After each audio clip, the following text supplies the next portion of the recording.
Welcome back, ladies and gentlemen, boys and girls. Sub LBC here, doing another episode of Q&A. This is going to be Q&A episode 4 of season 1. What I want to start doing here with all the Q&A videos, I don't know if I'm going to do this right now. Well, in fact, I'm not going to do this right now, but I'm going to be starting off Q&A with kind of a subject, topic of conversation. Essentially kind of like I guess the best way to describe it would be almost like radio talk show style, but without people calling in. It'd just be some stuff that I want to talk about because there are a lot of interesting things happening in the cannabis world. Obviously with the the voting in Colorado, Washington State, and also with just interesting things that are going around here. In Southern California, California at large. There's always interesting things going on in the cannabis world. And I want to talk about some of those things because I don't think that those things get talked about really on YouTube very much, with a lot of YouTube growers really focusing more on the, gardening aspects, strains, stuff of that nature, very direct growing stuff. But there's a lot more to it than that. And I think that anyone that's, wanting to get into growing or expand what they're currently doing right now, or perhaps, jump all the way to the other side and become a full-time professional, there's certain things you just have to know, about what's going on, and we're going to be talking a lot more about that stuff in Q&A. So it might even be more appropriate to even rename Q&A to something else altogether, although I will be obviously answering a lot of questions, so maybe the title will remain as it is. So talking about other things that might be of interest for those who have not done so already, I have a Facebook page. I've had it for a while, Kaiser Soze, facebook.com/sublbc. Highly recommend you guys go check it out, especially if you're interested in the photography aspect of things. I've been doing a lot of pictures. I've really never been that much into photography, but because of new features of my YouTube channel, I'm taking advantage of those. So I'm taking a lot more pictures, and I have just a ton of pictures, because I've got like 4 cameras and always using different lenses and taking all kinds of pictures, and some of them are uploaded to my Facebook page, and I also occasionally post and talk shit on my Facebook. I kind of like Facebook. It's all right, one place that you generally will not find me, though, anywhere at this point, is on Twitter, which I think is just a completely asinine platform for really doing anything of usefulness. It's you know what I'm saying? I really don't even understand what the whole point of Twitter is, like why people go there. I think it would be cool if you could say things, more than like 30 characters or whatever, but it's really just a bunch of people that you really barely know or never will know that, try to sound as cool or as smart as they can in less than 30 characters, or just endlessly attach, imager garbage, or imgur, whatever the fuck you call it. Kind of like Instagram, just another one of these completely superfluous, useless social platforms that are just utter garbage. And I think a lot of people might even say the same for Facebook, but I do think that Facebook at least has some usefulness in regards to, rich content, at least. They make some kind of an effort. But anyways, I don't want to turn this into a discussion that is too much off topic. So remember, for all you guys that have questions that want to have them answered here on this series, the email is sublbcqa@gmail.com. And let's go ahead and break into the first novel here. This is from James, and he's written a bit of a novel full of many questions. Not exactly sure how I'm going to address this because there's just so much, but we'll just see how it goes. So James goes ahead and he writes, says, "Hey Sub, I've seen in your last Q&A you spoke about price spiking of pounds and the flood of herbs being put out. It's good you know where you are going, but it's how far do you go and how long will it last, since the industry is being flooded with herbs and knocking off reasonable growers who somewhat depend on this to get them by in life. It's like our government gave us what we want, and since it's so easy to get into, the people who funded the other non-legal industries are funding the medical marijuana and are maxing out and knocking off the smaller ones, leaving them to be forced to have either both a job and farm or leaving farming, period. Like you said, in a few years, there will be more growers making medical marijuana a worthless job if you aren't doing it big. So where do the smaller people go? It's kind of frustrating to know that we are going to be milked and dried so as growers. How can we come up with a way to make a balance into the medical marijuana community? We got what we wanted, but it's being exploited to the fullest, where people who want to at least start off have no reason in doing so, having bills, etc. If pounds are going for 1.5k, then it's like, what's the point even selling clones? That game will be exploited eventually by another group of mass producers, suffocating us small timers again. This is something we can't blame our government on, because we are competing against ourselves, ruining our own economy with the lack of real farmers standing by what they enjoy and speaking out, versus these new farmers who are cashing out big time and making it harder to stay in the game.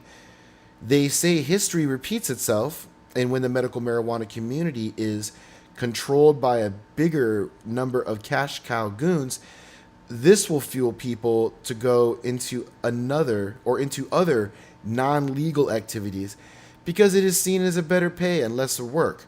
So how can we save the value of our community in the invasion of the cash cows that are tainting our water? What type of action can be pursued to keep a stable market for at least enjoying our passion, because bills don't pay themselves? Okay, I'm going to just try to address this as a global statement of dissatisfaction with the perception that, there's going to be a whole influx of growers into the market that will eventually create, such a flood of marijuana, essentially, that the price will eventually fall to where it will no longer be worth it for people to do this as a way to get by, like I do, right? Okay. I want to first start out that, I really think that what you're coming at me with here, question-wise, is somewhat of a false dichotomy, because, I had an interesting conversation with somebody who buys clones from me recently, and he was somewhat depressed, about this whole recreational legalization happening in Washington and Colorado. Because even though it's still very murky and cloudy and there's still a lot of things to happen, the truth of the matter is that it's kind of like, the writing is on the wall for us now. We're looking at full legalization. That's kind of the future now. It is going to equal, in one way or another, an influx of new industry, which is going to force prices down and make things more difficult.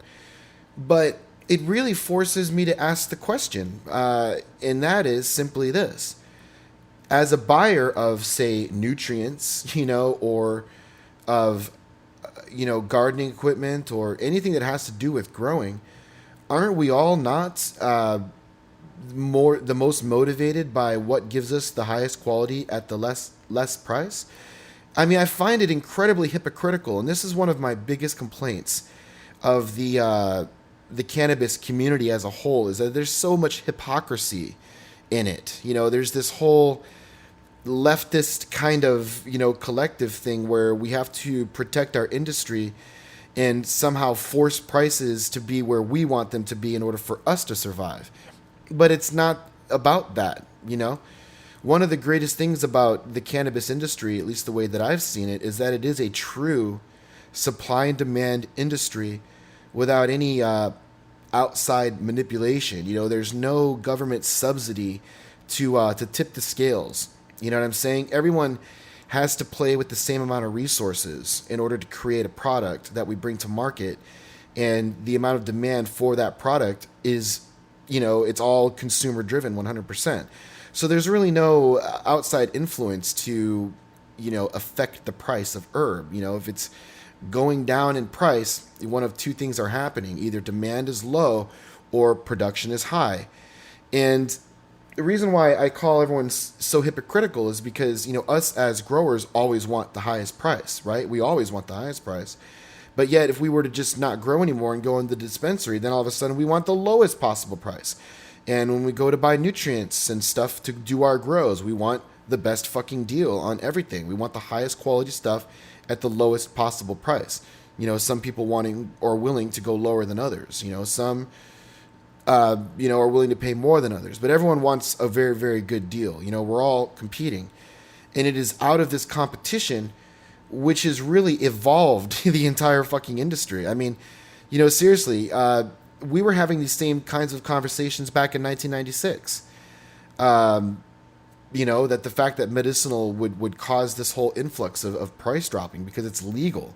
But then people realized that the legality of it had nothing to do with the price.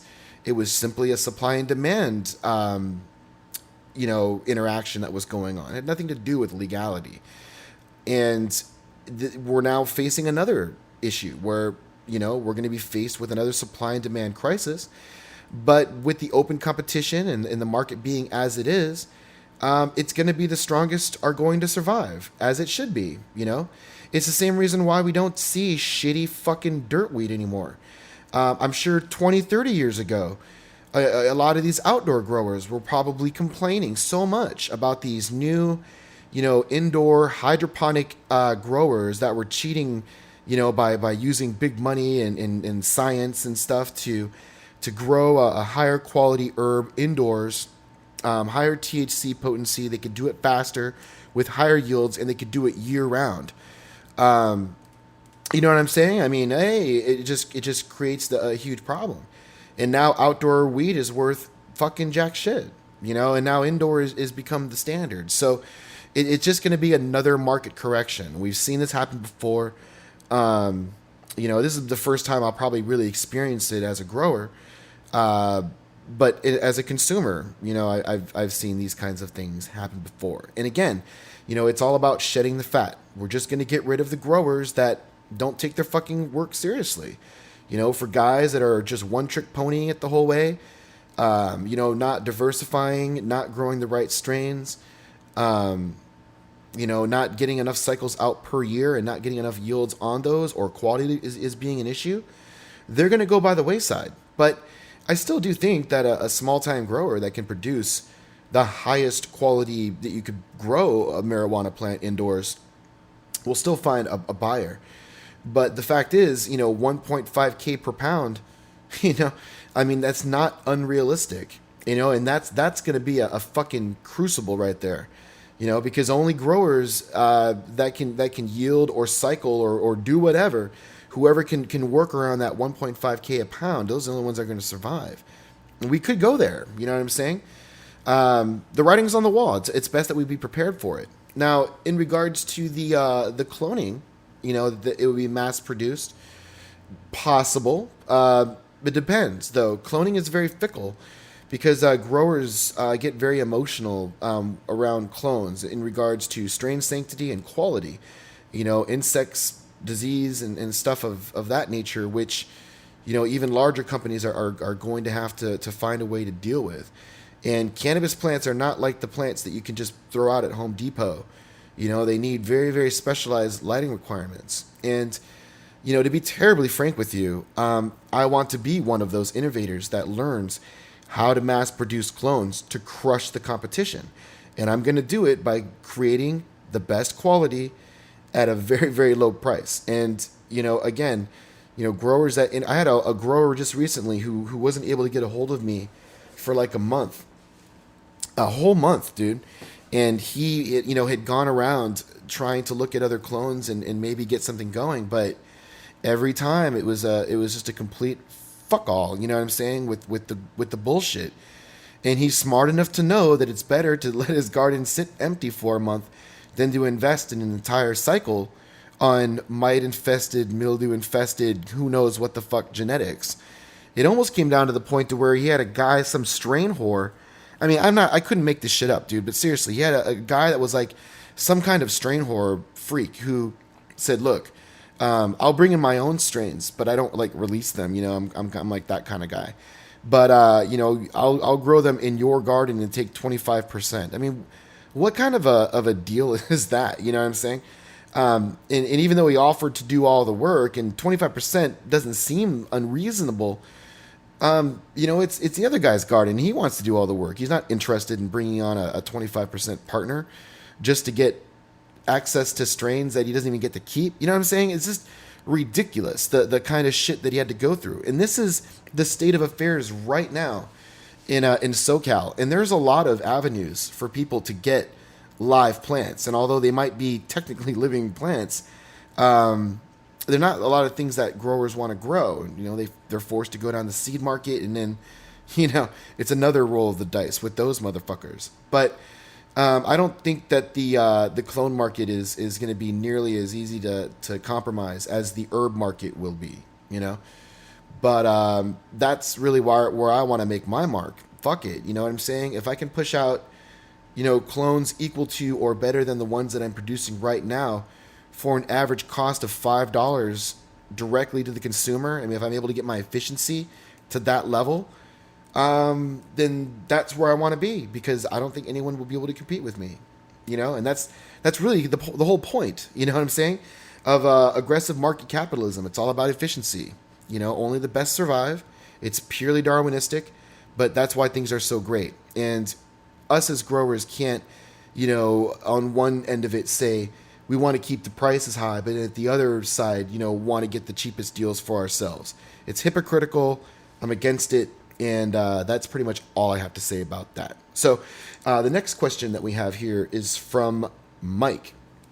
He actually calls himself Med Mike. So he says, "Hey sub, Med Mike here. I'm a longtime follower of yours. I want to know your opinion on mesh pots, smart pots in parentheses, versus plastic pots. I'm a Michigan grower and I run 12 7-gallon smart pots under 2,000 watts in a 10 by 5 tent. My medium is cocoa, and shit's been getting messy with these flimsy pots. I want to know if I should just switch back to plastic altogether. Do you think it makes a difference? Thanks, man." Now, to answer your question, I can't tell you if it makes a difference, because I have never used smart pots, and I absolutely never ever will use smart pots. I'm really not into the whole, using bag type things for pots. I like solid, thick, reinforced polyurethane, if possible, pots. I don't like bag stuff at all. I don't like anything that's flimsy and just kind of, you know what I'm saying? I don't know. And there are a lot of people that swear by smart pots. They just love them for whatever reason. I am not impressed. And that's pretty much all I've got to say. I recommend plastic. So if you have an opportunity to go back, you should definitely do so. Okay, so the next question here is from Chris. He says, "Hey, just looking for info from the CA. I want to start selling clones, but don't really know how to go about it, how to move them in large scale. Should I look for people that want them or sell to clinics? Just trying to get info on how to move quick and fast."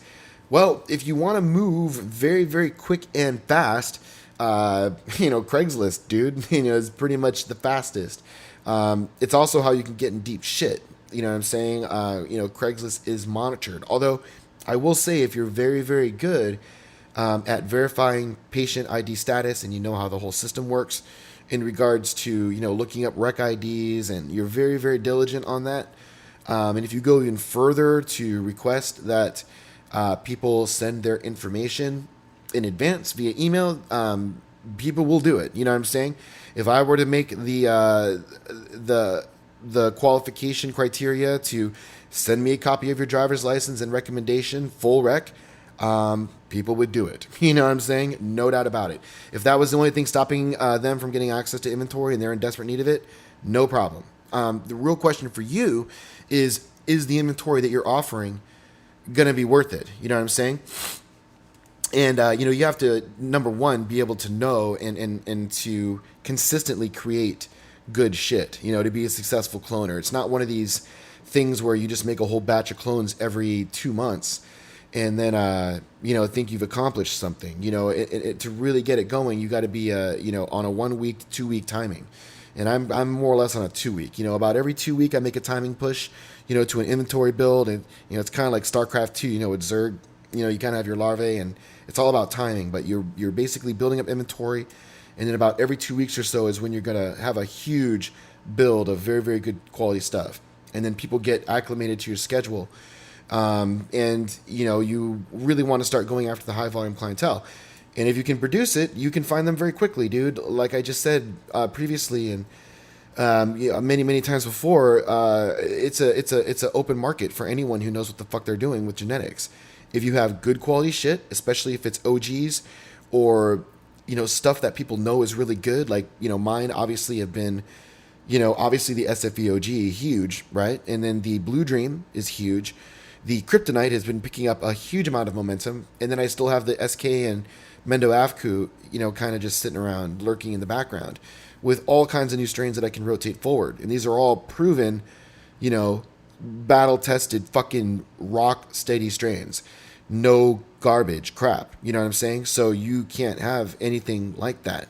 And people, they're going to be kind of leery, of your shit until they've had a chance to run it. So it does take time, but once you start hooking into your clientele and you know how to manage your clientele, such as, using databases, keeping their patient information on file, and might want to potentially think about setting up a nonprofit corporation to really help you with the numbers aspect. You know what I mean? There's a lot of things that you really have to think about when going into cloning, but I will tell you this, like I've told many others before, this is really where the money's at, and it's really what bridges the gap and allows me to really do what I do. I would never have the liquidity that I have flowering only, one trick pony style. If I had equal wattage, all flowering, I would be in a much worse fiscal situation than I am versus the nursery, because the nursery is just such a huge advantage, and it perfectly complements my flowering gardens as well. So it's an absolute win-win symbiosis right there. But anyways, guys, let's go ahead and move on to the next question. And this one here comes from Beautiful Science. It says, "What up, sub? Thanks for answering my questions as best as you could. Everyone worries about getting caught nowadays. Would be real cool one day to meet up with you and pick up some clones. Yes, I have a card. Yes, I have a state card as well, but it doesn't mean I still couldn't catch a case." Laughing out loud. Keep spreading, I think he's saying keep spreading the word. And I will definitely do that. And I hope to allow you to pick up some clones and meet as well at some point in the future. We'll just, see how that goes. It's a crazy world out there, and I'm always pretty much going crazy busy with the whole clone thing. So let's see the next one here. This is a question for Q&A from Dave. And he says, "Sub, this is blank from YouTube." Sorry about that, Dave. I kind of broke my own rule. I should have just read the first thing. So I just want to say you did what you were supposed to do, but I did not. So, Sub, this is blank from YouTube, and I really think that your knowledge on dealing with dispensaries would be an awesome topic. I hope you find a way to get your experiences out to us. I think a lot of us have given up on dispensaries, and I would like the medicine I make to really help people who have health problems and open up folks' minds of what real connoisseur cannabis can do for one's quality of life. Thanks for all you contribute to the community. It's kind of a touchy subject, because I know that a lot of people that watch my videos, and I'm sure a lot of growers, by and large, obviously still work with dispensaries. I mean, they're obviously not producing all of their own shit. Although, I will say that a lot of dispensaries have been making efforts to grow their own shit. But I don't think that I've never really encountered a dispensary that is like 100% in-house. You know what I'm saying? They just generally cannot produce enough variety consistently enough, or really produce enough volume consistently enough to really keep a shop going. It's either you're going to run a shop or you're going to grow full-time. It's really difficult to do both. And even if you were somehow crazy enough to do it, you probably wouldn't be able to generate 100% of the needs of your club. Even if you were able to make up in volume, you have difficulty with variety. And if you had the variety, then volume would probably be, kind of fucked up. It's just too much to manage, you know what I mean? Although I do think it is really the preferred model, it's just that, obviously if it is the preferred model, it's going to really limit the amount of people you deal with at a dispensary, which isn't such a bad thing. I mean, seriously, if every grower were just to be his own dispensary, we would eliminate all the dispensaries, and we would up our profitability by a lot. I mean, it would also up our responsibility that we have to take, and we're up to, invest a little bit more in additional resources that we normally wouldn't have to. But it really would be awesome, I think, for the consumers by and large, because now they're getting it right from the horse's mouth. And if they know the history of the dispensary / grower or whatever, they can expect a certain consistency in results, which you generally don't get with dispensaries unless they really kind of separate themselves. They have really good connections from up north, or for whatever reason, they just have better shit. And there are some clubs that just have better stuff than others. The real difficulty with dispensaries, though, I think by and large, is the ownership. A majority of ownership of dispensary types are really not people that are historically tied to cannabis. They're very new, even newer than me. You know what I'm saying? And I think only recently, maybe over the last couple of years, have I felt that I put in enough time into the industry to say, hey, I can pretty much do whatever and say whatever, and I don't give a shit what people think or whatever. I've been around here long enough to know and to develop these views or what it is that I think I'm capable of doing. You know what I mean? Or I think I've earned the right. I've gone through enough for cannabis. I don't think anyone would ever, accuse me of being like, I don't know. It's kind of hard to even define, the whole new generation of, so-called straight business people that are getting into the market. You know what I'm saying? Non-connoisseur industry people, I guess, if you want to refer to them as that. And it's a huge problem, having all of these people that really don't understand quality. You know what I'm saying? They're really all in it for the price.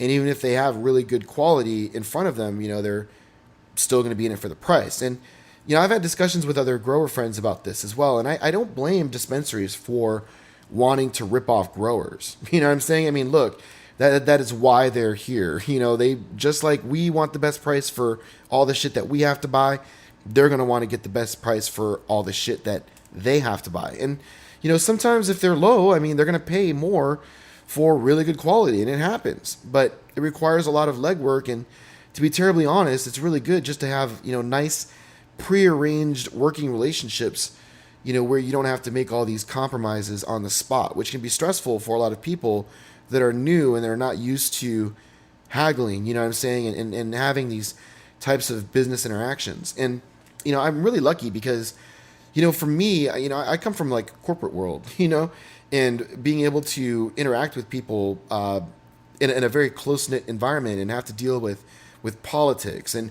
really understanding, transactional analysis between human beings, knowing, how to basically, put people in a state of mind that will get them to say yes, or being able to really, really listen to what someone is saying and be able to overcome their objections and to do it correctly. This is like a total science that, a lot of people that are growers or the default personality of growers are just not into. A lot of people that get into growing do so because they want to cut down with their, cut down the interactions that they have with people, especially in the workplace. I would imagine there's a lot of people that really fucking hate their jobs. Either they're dealing with a bunch of assholes all day and, some kind of retail sales environment or something like that, or they're talking to assholes all day on the phone, or they're listening to assholes all day, telling them what telling them what to do all the time, like in the form of their superiors and stuff like that. So, you get into growing, you want to get away from all that, and now, now you have all this herb that you want to get rid of, then you kind of have to like go back to that again, and it's tough, definitely it is. But it is really the only place you can start if you haven't really built, connections. And, one thing I will say to all you guys out there that are kind of new or newer, or, even those who are not quite getting there but are planning on doing it, is that there's I don't even know what I would exactly describe it, but there's a type of magnetism that goes on when you start to grow a lot of herb all the time. And especially if you get into the cloning side. What's going to start to happen is you start to interact with so many people, right? Like ones that grow that are buying clones from you, and others that are, vendors that are buying herb from you and either reselling, or dispensary owners, or, somehow connected. Eventually when you work to make these connections, and people start taking you a little seriously because you're growing good stuff and you're doing it all the time, then you'll start just hitting up people out of the woodwork. They'll just, I don't know, it's weird, man. They just come out of the fucking cracks. And what I've noticed is that when I start bringing in a lot more labor, not only Danko G but my cutting crew and all the people that are peripheral to that, the word gets out. You know what I'm saying? And all of a sudden, people need pounds, and then you have a guy buying pounds from you, and then another person that kind of know. You know what I'm saying? It's weird. There's like a whole spider web of networking that will start to basically rise up from the ashes around you that it was never there before. If you consistently grow high volumes of herb and you involve a lot of people in your operations. And that's one thing that I do that is kind of unique in a sense, because the fact that I have this nursery that provides a lot of opportunity for labor, there's a lot of labor opportunity there. It also kind of allows me to build more labor opportunities for the assortment of flowering grows that I have. And with all the other growers that I've gotten on board that work very closely with me, now I've got this cutting crew that travels around and they work on my shit, they work on my friend's shit, and then from the cutting crew, some of them want to promote themselves up to full-fledged growers. You know what I'm saying? And they need to use part of the cutting crew, and they bring in more of their own people, and they're all selling weed. You know what I'm saying? So it just goes on and on and on. And when you start getting to that level, then it's a goddamn cakewalk. I mean, fucking shit's done, and I just kind of throw it in a bin, and then I just kind of sit and wait, and I'm very patient, and keep in mind, liquidity is great, so it's not like I'm ever in a rush. Harvests come down, very patient, and then the people just magically show up. It's kind of strange, but enough about that. So I hope that kind of answers your question, or if anything, shines a little bit more light on the topic of dispensaries. Okay, so moving right along, guys. This one here is from Mork, and okay, this is somewhat of a not too long of a paragraph, I guess, not a novel, but it's a couple paragraphs. He says, seeing you touched on the deficiency signs and symptoms, in your case, a possible CalMag issue, could you maybe expand on some of the more common deficiencies with Cure's adjustments? What to look for along with a method to treat / adjust? Has pH fluctuation ever been an issue for you in certain brands of cocoa that maybe cause deficiency symptoms? Okay, I don't even... I mean, honestly, man, when it comes to deficiencies, there's only a couple kinds that I deal with. And they would be nitrogen deficiency and CalMag deficiency. Those are seriously the only times that I've ever run into, a clear-cut case of deficiency that I've been able to readily identify and treat and correct. And anything else that kind of goes wrong is generally because of underfeeding, which I sometimes do too much, especially in small plants. pH adjustment, really not so much of an issue because, if I do ppm readings and they're where they're at and the pH is way off, if I see something wrong with the plant, I know how to make that adjustment. It's not very difficult. As far as fluctuations in certain brands of cocoa, not that I've noticed, although I will say that there seems to be an adjustment period sometimes post-transplant with cocoa. Sometimes. Lately, like with my SFEOGs being transplanted into the Rootmaker 5s, those ones seem to go great. But the LD plants are kind of, dragging their ass a little bit. And, I've had little drag-ass incidents post-cocoa transplant before. So I wouldn't really say there's so much of a problem with brand. Just post-transplant, you can expect some shit to go on. And from what I understand, you can get around this, by running CalMag supplements with RO water with the exact pH. And if that's your regimen, from what I understand, it really helps. But I don't do that. I'm running a two-step filtered on a small boy filter, which, it's a decent filter, but it's by no means like a comprehensive filter, So that is one thing I mentioned in other videos that I was thinking about, stepping up to an RO system, because they do have RO systems with 1-to-1 conversion, which is a requirement of mine. So with that being said, and if the extra money becomes available over the next month or so, we might make that upgrade, but it's expensive. To upgrade all my water filtration systems to the new standard would probably cost me somewhere in the neighborhood of like almost $3,000. You know what I'm saying? So this is something that's got to be thought through and definitely has to be justified before it's seriously considered. But we'll see. His other question is, Time for a new pet, possibly. You've went through a rooster or some shit, a turtle, and I'm sure you still have your dog, if I'm not mistaken. Maybe you can go grab a lower maintenance pet like a goldfish or beta. I'll happily purchase you a gift card or whatever and send it immediately. Captain Mort sounds like a great name. Haha. Yeah, I don't know. Honestly, I made a lot of mistakes with all those pets. The rooster, I had to give him away, the surviving rooster, I guess. The other ones I had to give away. Basically, it caused a lot of problems with my landlord with the roof and all that shit. And the turtles were just a fucking inconvenience, and I eventually gave them away. I understand one of them died, unfortunately, the one that was kind of having the issues, but the other one, from what I understand, is like really big. He's huge now, like way bigger than he was when I gave him away. So good for the turtle. I don't know how the rooster's doing. I hope he's doing okay, because I really dig the rooster, man. He was badass. Yeah. And I don't know what the fuck happened, but I'm sure he's good too. The person that got him definitely got him as a pet. You don't get a bantam silky, to eat or do anything stupid like that. So I can only hope that he's doing well. But I am not interested in taking on any additional pets. At this point, I'm just waiting for Dog Buddy to pretty much kick the bucket, and then we'll get another dog, and that's pretty much that. But he's got, I would hope anyways, a good amount of mileage left on him. And yeah, but he's like eight now. It's fucking crazy. I've had him over 3 years. So definitely a trip. But moving right along here, guys, with more Q&A topics. So this one here is from Justin. He says, hey, I know that the optimal time to harvest is when your trikes are milky and you have some ambering off, but I'm growing sour diesel. Mind you, it is a totally different pheno than I normally grow, and I'm sitting at day 63 and still have clear trikes. Is there something I may have done wrong in the growing process to have caused this?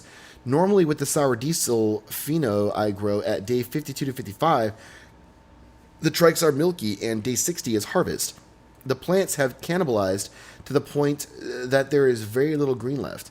They have been flushing for 10 days. So my real question is, how crucial is scoping trikes for your harvest window? And it's very crucial. To answer your question very frankly and bluntly, it is very crucial. If you really want to get that desirable effect in all aspects, and to also make an observation. I generally do not want to harvest with some ambering off. I think the best time to harvest is when you're at like 50% amber and 50% milky with almost zero detectable clears. That would be the most ideal. But that's like when you're chopping your plants. You essentially want to start flushing your plants when you start seeing orange for the first time. So if milkies are developing, you see them around and you start seeing oranges, I would say somewhere in the neighborhood of maybe around 10% or so orange, right around there, maybe a little bit less. Then that is when you start to begin your flushing phase. Now, another observation that I wanted to make is that I've worked with sour diesel before in the past, and it is a long cycle strain in my experience personally. I know you had mentioned that you're growing a totally different pheno, and I would surmise that whatever it is that you were growing before definitely was different than what I would refer to as classic sour D. Only because I've grown a lot of this before, and yeah, it's like a 10-weeker, dude, generally speaking. And, you can expect to run it at least 70 days. And to be honest, even at day 63, you should not be running all clear. I would say that you probably started flushing too early, and that may have slowed down things just a little bit. Since most strains need a little bit of a PK push towards the end to really get the desirable finish characteristics. But at this point, you've already been flushing for 10 days at day 63. It wouldn't make any sense to reintroduce nutrients, especially with the cannibalization going on as far as it has, in the regards to nitrogen deficiency towards the end. So the only thing you can pretty much do at this point is to continue with the flushing and give it like another week. I mean, it's going to be 17 days of flushing, which will guarantee a very well flushed end product, which of course is always very nice. But that is really the only play that you have here at this point. Otherwise, you can go to just cut it down. But if there's no pressing reason for you to do so, then I would let it keep going. Yeah, but I'd say, after day 70, the thing you really got to worry about is when plants have completely run out of their stored resources and they're trying to finish, they kind of stall at the end, and this is something that happened with my most recent SFEOG grows because of all the heat damage and stuff that they've taken, the loss of foliage.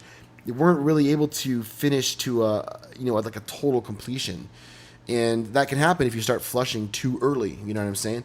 Especially if you're in an environment or running in a medium where there's not a lot of stored nutrients, such as like deep water cultivation or really anything that's like heavy 100% hydroponics. So I hope that information was helpful. So let's see. There's so much more. My God, there's so much more. In fact, I don't know how far deep into this Q&A are we. Okay, so we're like 40 minutes into this Q&A.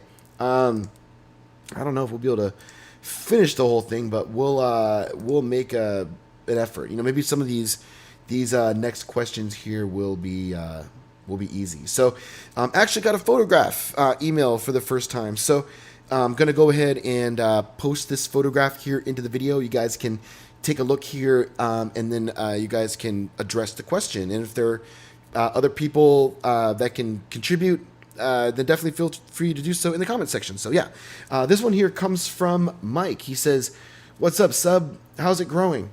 I have this snot-looking substance in my reservoir solution and around my roots, which is said to be an algae. It is also all around my air stones. Have you ever seen or heard of this situation? If so, can you please give me some info on how to kill it? Here's a pic of how it looks. Thanks in advance. Peace." Well, yeah, judging by the picture, it's definitely some snot. It's like some snotty jism looking shit.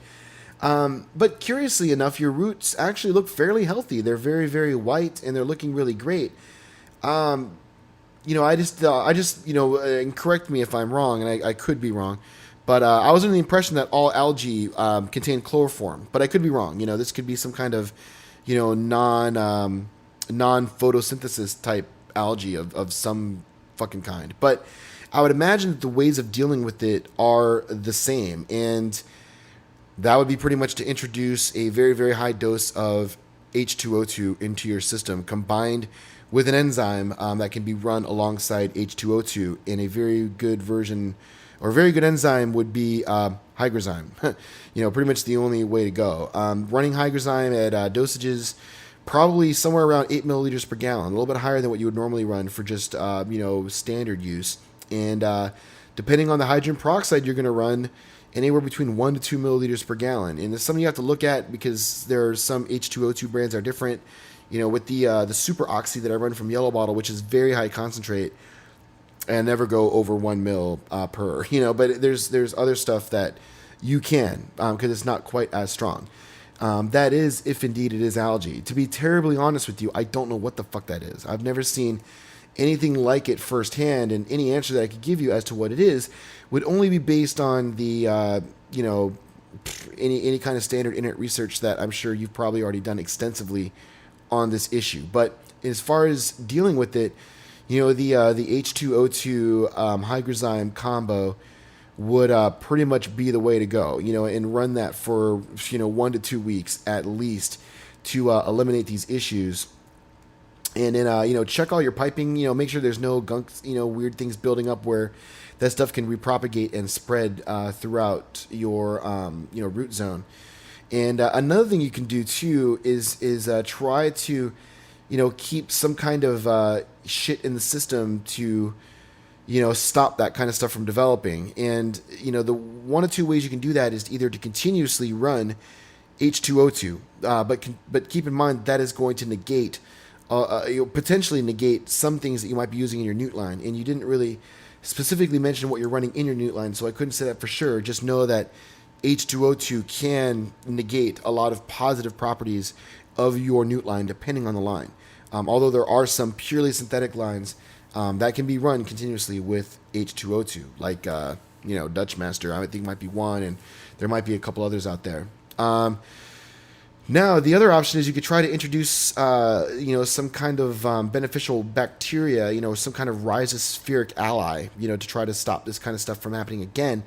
Using products such as Orca and AquaShield, maybe even Voodoo Juice, any of the liquid soluble type micro beneficial products. A combination of Tarantula, Piranha, and Voodoo Juice. If you just want to get crazy expensive and fuck it, want to get the largest comprehensive coverage of organism types as well as concentration levels, you know what I'm saying? Or just go with like Orca with AquaShield and stay away from the powders though, since you are doing more of a aero, net pot bubbler kind of system. And those would be my recommendations. And I hope that the information there was helpful. So, okay, so this one here comes from, hold on just a second, guys. All right.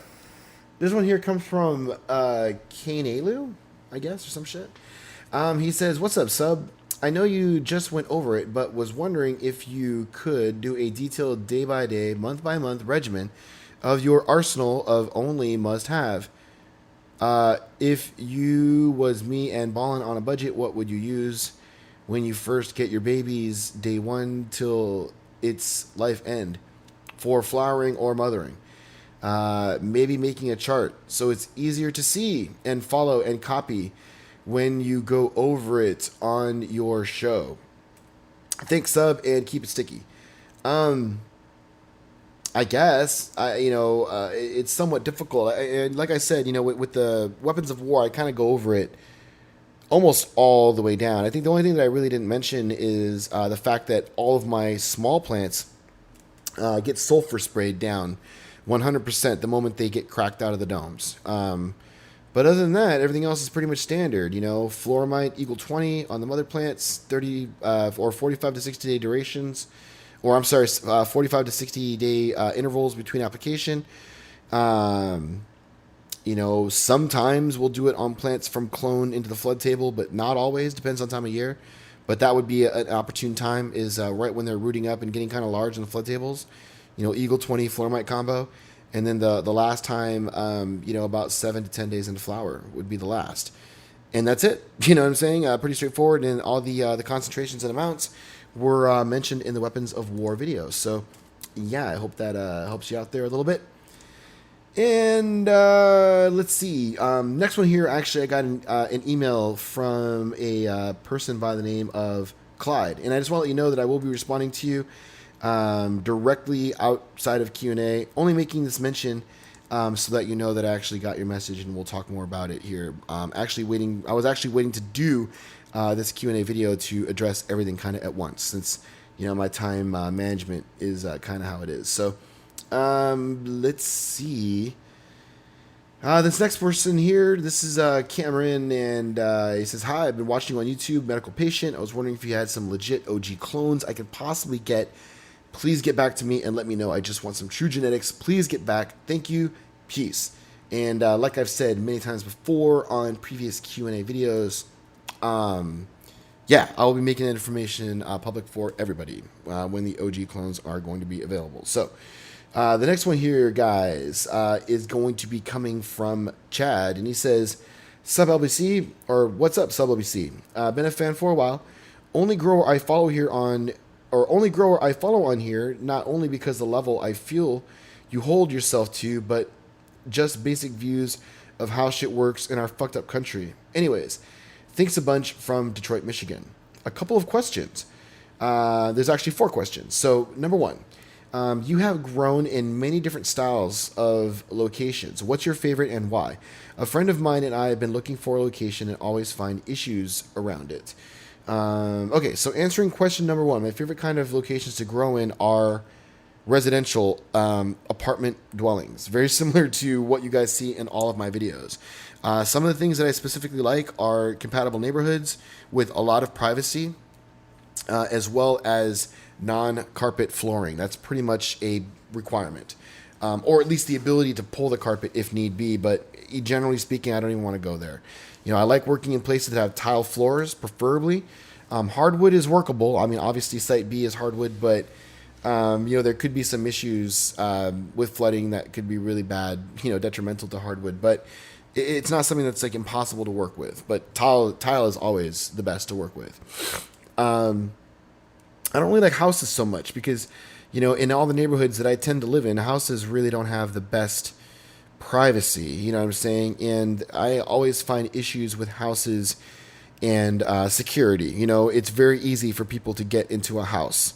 Whether if you're isolated and have privacy, then security becomes an issue. You know what I'm saying? It's like the way I grow is, being in LA is kind of unique because we have all these weird like industrial fucking shitholes, but like people have gone inside and converted them into like apartments and shit, and they're really great because they're in these totally fuck all neighborhoods that, there's a lot of activity around during the day, but it's weird. It's kind of like Castlevania, at night there's like zombies and shit everywhere. In the daytime, it's kind of like activity and everything's kind of normal around here, but it's very great for growing because, you don't really attract very much attention. You can just more or less do whatever the fuck you want, and as long as you're not a complete idiot, you have free license to more or less do whatever you want, And security is really good too because you're not like in a house. I'm in like a crazy building with, one fucking upstairs. You literally have like a sealed stairway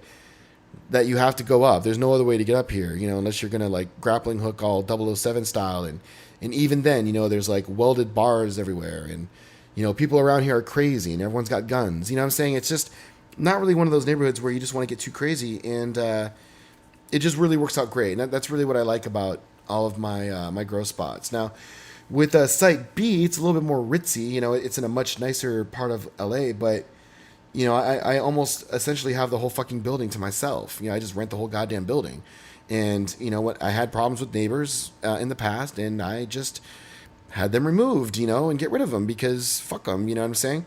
I rent a much higher percentage, and the landlord would much rather be working with me than some piece of shit asshole that complains about everyone else that happens to be the bread and butter of the landlord. You know what I'm saying? So, politics plays a role, but yeah, those are the kind of places I like to grow in. Places where I don't like to grow in are warehouses. Everyone talks about doing big warehouse grows and how awesome they would be and how awesome they are and shit like that. And they're not awesome at all whatsoever, unless they can be completely compartmentalized in sizes no larger than 8,000 watts per compartment. And they're only really great when they're built from the ground up, but they require so much investment to build them from the ground up. And I can pretty much get that by doing it the way that I do it now. Now, the only drawback to doing it the way that I do it is that I pay a much, much higher premium for rent. And at a fraction of the square footage that I would get warehouse wise. You know what I'm saying? But what I do get in place of it is infrastructure. You know what I'm saying? Like kitchens complete everywhere, running sinks everywhere, tile floors everywhere. Spaces not only to grow, but also to comfortably work. I can get my internet access here with no problem, TV access here with no problem. You know what I'm saying? It's a very lavish way to grow. It's expensive, but until it becomes unworkable or untenable, then I'm going to continue doing it because, it's really worked out well. You know what I'm saying? So, number 2, his question says, do all you use for odor control is good exhaust and carbon filter? And the answer to that question is yes. Question number 3. Of the strains you have grown, what are the top of the list? I know SFVOG is number 1, but what's number 2 and number 3? A friend and I played video games online for a long time, lives in your area, and I'm trying to work something out to get cuts out here. Well, honestly, it's hard to say, man. I mean, I can only really answer this question honestly by talking about sales and demand. And yeah, SFVOG is easily number 1. Number 2 is probably Blue Dream, believe it or not. But I think Kryptonite is probably going to take over Blue Dream. So it really probably should be SFVOG number 1, Kryptonite number 2, Blue Dream number 3, Mendo Afku number 4, and I think Super Kush number 5. That's how I would rate my own strains, if you're asking me personally. And that more or less reflects sales too, to be honest. So that's me and my clientele basically agreeing. So question number 4 says, working with fuses, not breakers. Have you done it? A lot of properties out here are on the old shit. And the answer to that question, Chad, is no. No. Never worked with fuses as opposed to breakers. So, yeah, guys, moving right along here. This next one here is from, he calls himself Mr. Man. And he says, thanks for answering my questions, man. Trimmer rates SFVOG tall clones, in parentheses. Much appreciated. I'm very late, LOL, but I'm a one-man team and have my hands full and don't have much time for YouTube education. I'm on the East Coast. Things are different here. Have you thought about doing a podcast? I have no idea what that will entail, but I think your Q&As would be perfect for that, or whatever other ramblings you'd like to share with the public. My reasoning being is that I can hear them on the go, driving, running, etc. Not much time to sit behind a computer unless it's chop, chop, chop, chop, chop time. LOL. Thanks again, man. Seriously, your information, while I don't agree with everything you say or do, I do definitely check out your vids, and I'll be a month or so late. LOL. So, my question, are you interested in doing a podcast? I guess. I mean, I'm not like, interested in it. Like I'm all, this is something I'm like interested in doing. Although I am familiar with the concept and, essentially, what you're really asking is, allowing my content to be available for MP3 download. You know what I'm saying? I guess, to be honest, I don't even keep my Q&A raw wave files. I just dump them out of Sound Booth. But if I wanted to, I could convert them over to MP3 and upload them somewhere. Hell, I could even make them for sale on iTunes, I guess, if I really wanted to, or give them away somehow. I don't know. There's a lot of different sound platforms out there. I've looked at some of them. It's not something that I've considered, but it might be something that I will consider possibly.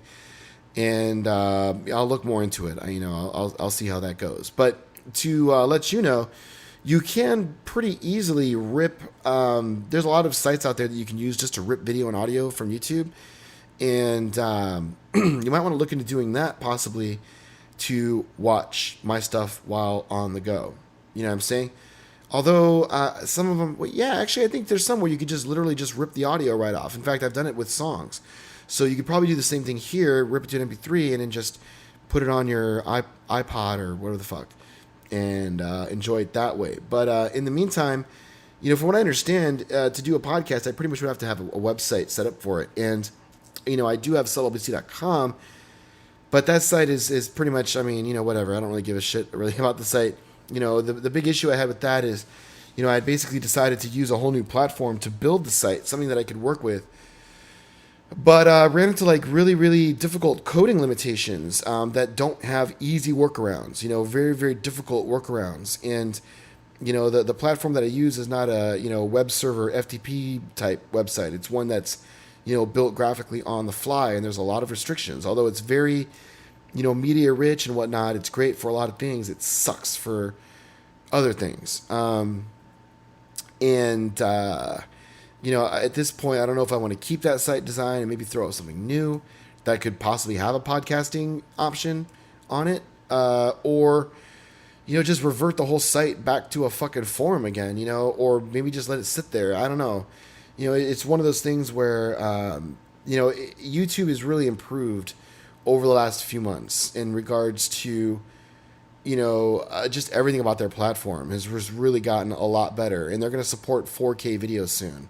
And I want to do 4K video, So it's just tough for me to really want to venture outside of YouTube to do things because of not really the technical challenges, but the time that it all entails. I just don't like wasting time on that kind of shit anymore. I don't have the patience for it. I'm too fucking old, and I don't have the energy. I look at this fucking shit and just, it just keeps reminding me of like my old life that I left in the past. It just reminds me why I left it there, and why I don't do that kind of work anymore. So, yeah, guy, we'll just have to see how that goes there, Mr. Man. So, let's see. Oh my God, this one here is another paragraph. So before I start this novel, let me go ahead and just light this here real quick. God damn it. Oh, shit. All right. So, okay, this one comes from Tommy Romano. He says, "Hi there, sub and fellow viewers. A recent contract this summer left one of my setups without air conditioning. I had seen staggering temperatures of about 92 to 102 degrees Fahrenheit during lights on and 82 to 92 degrees Fahrenheit lights off. The results were a yield of 3.5 pounds total off the 8,000 watt system. The strain will yield on average zero point 0.9 to a gram per watt and have achieved this countless times for years." Moving on.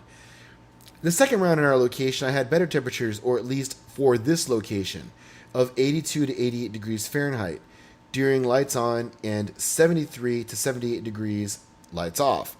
The overall yield was about 7 pounds or so. I am now in my third round of the 6th this year, and I'm all over the place. I have been growing full-time for years, and as a hobbyist for at least half of my life. I have come to the point that I am questioning my own ability as a grower. My third round in the location, and the temps are 75 to 78 lights on and 69 to 71 degrees lights off. I am hoping to achieve average yields by the end of this grow. My question this evening is, since I have not once dealt with heat issues in all of my years, I am a total and utter loss of words. Is this something that the heat has caused?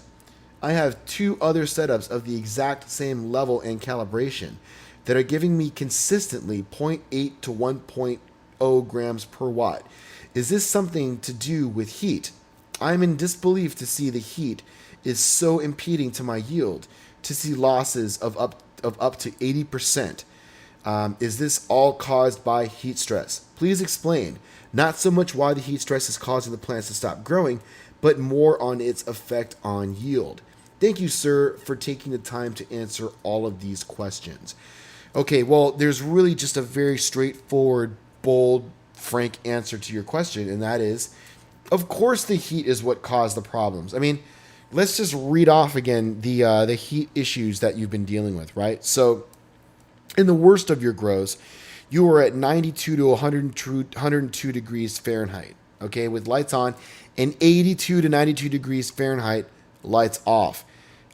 These temperature variances are unacceptable for cannabis growing, period, okay? The 92 to 102 is just going to kill you right out of the gates.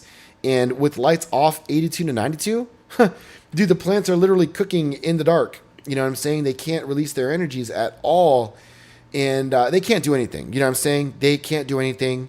I'm shocked that you even got 3.5 pounds on 8K, and I would imagine, and although you didn't mention it here in this question, that the quality of those 3.5 pounds was probably horrendous. Now with the second round, you know, again, your temperatures are better this time, but not great. You know, 82 to 88 degrees.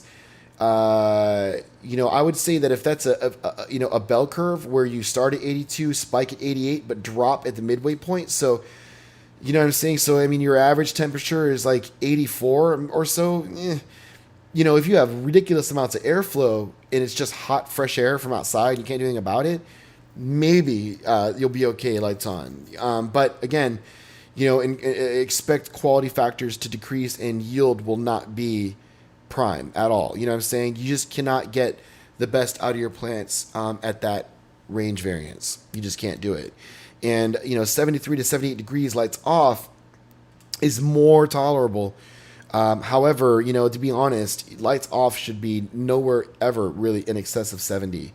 And, the most preferred temperatures are really, as far as close ranges, should be like, 70 to 75 lights on. We're talking, 5-degree ranges. And whatchamacallit, like, I would say 57 to 62 nighttime, or 60. Fuck it, right at 60, you're able to achieve that. 60, at night, no more than 75 day. Then you're gonna have the results that you're probably used to getting if you know for certain that the strain can do that. But you will never achieve it with this heat problem. And keep in mind that, heat destroys everything else. When you have high heat like that, it, slows down the plant's cell division, kills their immune system. It warms up the water in their pots, which, will decrease oxygen availability. If you're keeping your reservoir in that same condition, then your reservoir basically becomes, a slurry of disease, essentially. It's like a fucking, a total catalyst for a lot of undesirable things, which you're going to pump directly into your plants. That's pretty much the end of that. I mean, if you followed my, most recent grow that I did where I ran into heat problems, my yield wasn't affected as much, but the quality definitely, you know what I'm saying? And who knows what the yield would have been if the heat wasn't a problem and, the canopy was stabilized. But I can tell you that if I was to reach temperatures like what you did consistently, which I didn't, by the way, of 92 to 102 lights on, then, I would have just stopped. I would have just shut the fucking grow down. And yeah, I don't know why you don't have AC. I mean, you're mentioning here that you left one of your setups without AC. And, make this a lesson to you. And for someone that's been growing for several years, I find it hard to believe that you would even attempt that. Because I just don't ever try to really grow, without air conditioning unless I have supplementary AC. Maybe not AC in the room, but there's supplementary AC somewhere, or it's in the middle of fucking winter and I've got CFM up the fucking wazoo, like I did with the Epic. But even then, when it got warm, and it did get warm, I had to turn on the AC. There was always an AC there if I needed it. So, all right. So we are somewhat getting here towards the end of this Q&A. So just hold on tight, guys. We're almost there. This is from Jason. He says, "Hi, sub.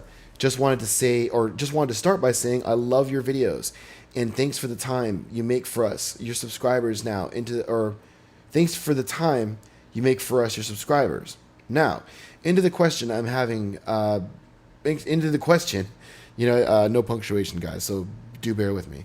I'm having problems cloning. They don't ever seem to root. Tried rock wool cubes, soil. Now I'm using rapid rooters, cloning gel, or root tech. I have a dome. The room stays at 81. Still no roots. Do you think I need a heating mat? I want to flower my plants, but I'm thinking about the next cycle. Thanks in advance. Peace and love." To be terribly honest, it's not enough information for me to give you any kind of response. The issue could be with the quality of clones you're taking from the mother plants. The issue could be that there's too much water in the rock wool. Maybe, although that's generally difficult. If you watch my cloning videos and more or less follow my methods, that generally does not present itself as a problem. You may not be doing any epidural stripping. I don't personally like the cloning solutions that you're using. To be honest, I prefer the alcohol base, woods specifically. Cloning gels, I'm not a big fan of. I mean, I get them to work, using Clonex and whatnot, but I really, really don't care for Clonex that much, to be terribly honest. But without more information, I really could not be of any more assistance to you. So, all right, guys, the next one here is from David. He says, "Hey, sub, I was looking to start vending clones, but I'm just not so clear on how many clones it's legal to have at one site. Would the feds count each rooted clone as a plant and get me for having a couple hundred plants? Or is there some kind of loophole, license, etc., on how I can operate a little more safely? Also, I would love to see a video on tactics you use and how to keep your grow house from being spotted. I think this is some of the most important info you can share with other growers to keep people getting info from, or help people getting info from being busted." Well, let's see with this one. Okay. First of all, there's no kind of license or loophole or anything that will get you out of trouble with the feds. You know what I'm saying? The moment you pick up a Fed case, you're fucked. I mean, I'm saying there's no law. If you're in violation of federal law, that's it. You know what I'm saying? The state law doesn't really apply. You catch a Fed case and they can be really bad. If you have really, really high plant numbers. I think that with them, if it's like something over 1,000, I could be wrong, but if it's something like that, then, you could catch up to a 10-year case. And I believe that there's, actually a dispensary owner out of like Tujunga or something like that. I don't know exactly, but, he used to have 3 dispensaries, and the feds just went after this fucking guy. He closed them all except for one, and they're still just going after this one guy, and he's going to get hit with like a 10-year case. And it doesn't make any sense because there's, thousands of clubs, and, I don't know what this guy did. Maybe, there's a whole unspoken criteria when it comes to the feds. And they're the fucking Gestapo, man. Seriously, these are like, the feds are literally like fucking the equivalent of, Nazi stormtroopers. You know what I'm saying? They go around and indiscriminately take whatever the fuck they want. They don't have to answer to anybody that we're aware of. You know what I'm saying? And when it comes to their jurisdiction, you're fucked. You know what I'm saying? So the best thing you can do is just to stay out of the Fed radar and just, work within the state requirements as much as possible. And like I mentioned in a previous question that I answered, if you're trying to get as legal as possible, then, getting the nonprofit corporate filing is where you start. And, start adding up a patient list and make sure that the total numbers of clones that you have do not exceed the number of patients' legal limits. They're cumulative, combined legal limits. And that is pretty much the best framework that you can hope to operate in. But that's going to generate jack shit to help you against the feds, okay? Now, as far as tactics on how to keep grow house from being spotted, I don't even really use tactics like that. I don't have to in the areas that I grow in. The only one that really needs security is Site B, but it's very standard, And again, with that location, it was built in such a way that it's very easy to keep stealthy and didn't really have to do too much, And the way I generally like to deal with the problems that I might have with neighbors is to eliminate the neighbors. If you're having problems with neighbors, then get rid of them. And then use their apartments to grow. That's really the name of the game. I'm very atrocious, as far as growers are concerned. Some growers are very passive, and they're just trying to stay under the radar and not get spotted. And I'm different. I'm very assertive and almost militant. To a point. I'm out there. I see territory and I want to take it. You know what I mean? And I really wish that a lot more growers would have that attitude. It'd be a whole a different ball game, I think, if that was the case. So hopefully that information was helpful. So this is the last question, guys, of this episode of Q&A. So this one here is from Cloud, I'll just say Cloud9. He says, first of all, thank you for the passion you have towards informing the people about your work. But I don't know if it's okay to ask a question. I've been growing for a little over a year, and somewhere in your videos, I saw that you said it only took you a week at most for cloning. Can you share what you use or send me a link of the video which it shows it? Even if you don't have the time, it's cool. I just wanted to pay my respects and thank you, brother. Cloud9. So, okay, what I wanted to say to answer that question is I highly recommend that you check out my Grower's Guide to Commercial Production Cloning. It is a playlist that I have on my my main channel. You can check it out. And although it is somewhat incomplete, I am going to be completing the process or completing the series or possibly just reshooting the entire fucking series from start to finish because I have so much new camera gear now and so many more resources to work with. And, honestly, this is something that I think could just really help a lot of growers out. And it would more than likely answer all of your questions. And, very shortly I'll be getting all of my really, really important grows, such as this current, nutrient shootout, as well as very many other videos, all organized into playlists for all of you guys to easily enjoy and to always come back and see to answer some of these, questions that you might have about some of these processes. So that is it for Q&A, guys. We made it about an hour and 15 minutes, and I hope you all enjoyed it. I got some more video updates coming as always, so definitely stay tuned. See you all later.